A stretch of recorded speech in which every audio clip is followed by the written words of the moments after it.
All right, welcome back. Let's get right into it. It's January 17th, 2025. Big news to report over the past 24 hours. Before we look at the charts, I'll start with economic data coming out of China. Most notably is the GDP.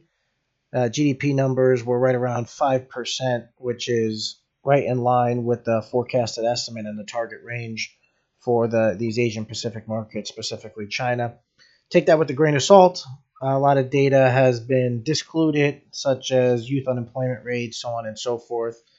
Um, so that's what's coming out of China right now. So that was fairly positive news last night, as well as some other economic news that remained positive. This morning, President-elect Trump, who will be sworn in here on Monday, Martin Luther King Day, just had a call with President Xi Jinping of China. It was a very positive conversation.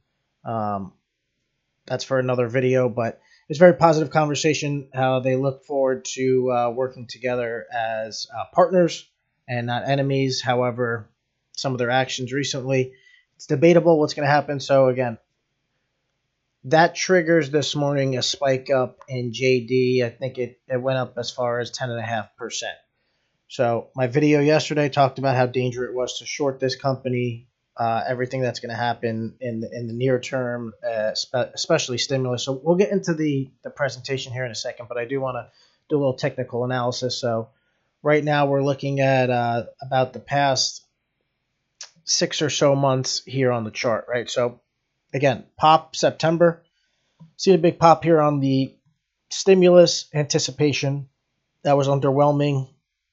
The government of China bailed out local cities instead of straight up reducing interest rates and injecting money into their bonds market that would have supported stocks. So this run up right here, like I discussed yesterday, if you watch yesterday's video, that's what that pop was. Slowly drifting down to this channel, right? Underwhelming news, negative data coming out of Asian Pacific markets and China caused this large sell off over the following 3 months.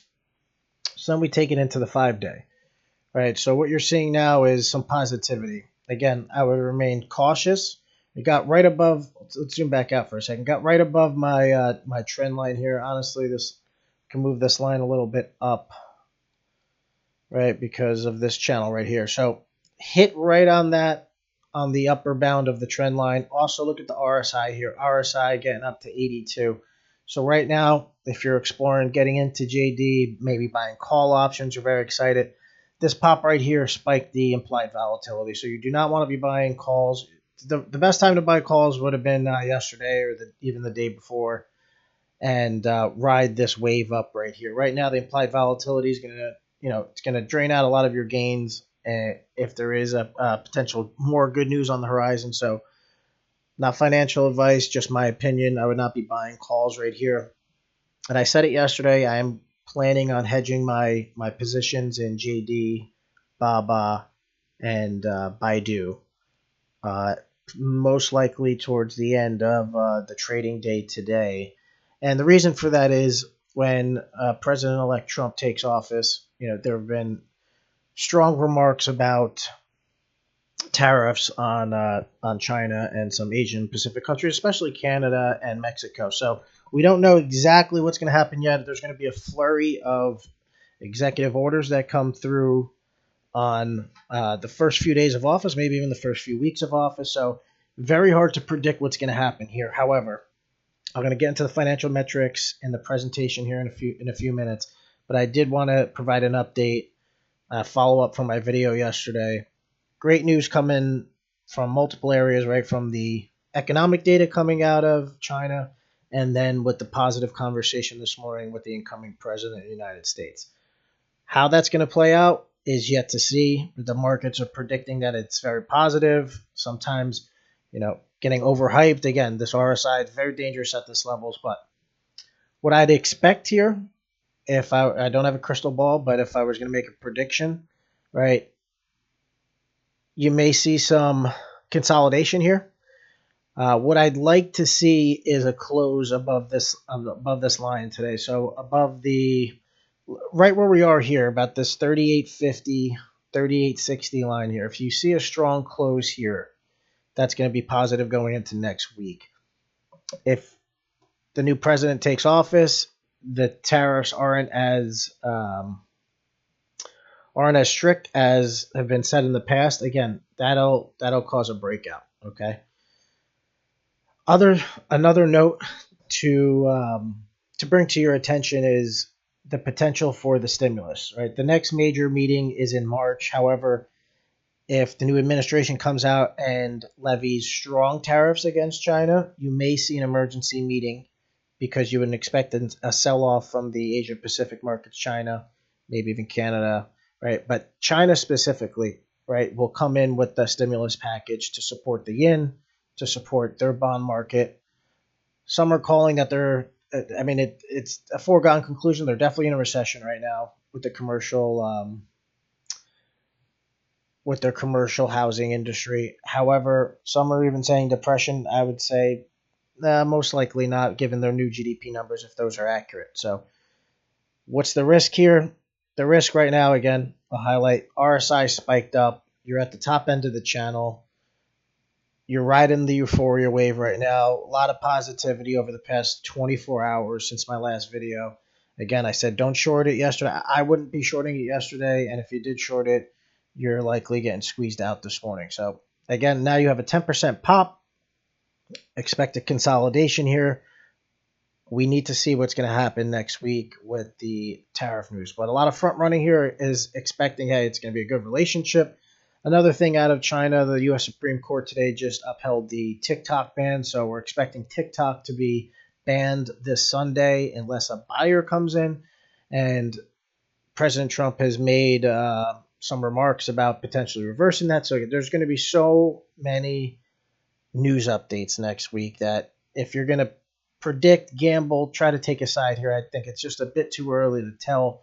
Obviously, the euphoria wave spiked this up today. If you're in the trade, great job. Hope you made a couple bucks, but don't get overhyped. Again, like I said, my strategy, going to add some 2 to 3 month short-term put options here just to hedge my position because we don't know what's going to happen next week.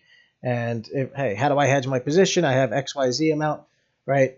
Mine is generally 2 to 5% of my overall position is going to be hedged. So if you have a $10,000, position, maybe thinking about doing $500 or that. Let's make it an easier number. Let's say you have $100,000 position, right? You're going to want to have a few $1,000 hedge in case this does sell off.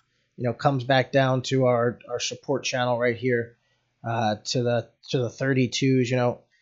Yes, you'll experience some losses on your larger position, but you'll be hedged to the downside. That's exactly what Michael Burr is doing. He did it back up here with the strong runoff. He knew that we didn't have the official package yet. Hedged his position, wrote it down. I'm not sure if he's still holding his put options to hedge his position, but he knows that it's coming. I predict that it's coming, the large stimulus package. And if you do see that, we'll zoom out to the 5-year. Again, like we did yesterday. If you see a large stimulus package come in, back in 2021, the stock ran up to $101. But again, back in 2000 and prior to that, let me go back to the max. Prior to that, a company didn't go public, so maybe it was Baba that I was looking at yesterday. Regardless, you should expect to see a significant run up. Again, if you're going long, maybe DCA in here.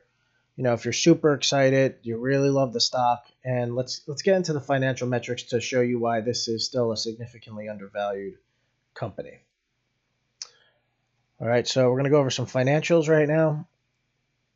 So current price we just talked about, the market position, right? Large e-commerce logistics company. They're competing with Alibaba, PDD, right? But they are a market leader. P/E ratio is very similar to Alibaba right now and PDD. The growth potential is what is attracting investors. Okay. Let's talk about the most important metric, in my opinion, is the PEG ratio. So the PEG ratio was a little bit less yesterday, obviously. The PEG ratio is sitting at 1.27 today, right? A lot of the large U.S. tech companies are trading at 2, 3, even 4 peg ratios. For example, Tesla trading at a 3.5, 4 peg ratio. So you're pricing in so much growth into the future that it's almost difficult to analyze. Everybody's on the hype of electric vehicles and optimists. Maybe they're right, maybe they're wrong. If you're a value investor and you're looking for a fairly valued company with a potential large growth rate backed by the government with a stimulus package on the horizon, this is a great financial metric to look at. All right, their trailing P ratio 11.52, fairly valued, right? For the 100+ year, even longer than that, for the U.S. S&P 500 for large cap U.S. companies is around 15. So you're still getting a good value here with JD at 11.52 trailing, right? The forward P is even less than that, right? Let's get off the peg ratio. All right. Generally, right, analysts will say peg ratios around 1 is fair, right? I agree with that statement. So seen a big pop up today. Again, talked about it. Price to book ratio, 1.64, not bad.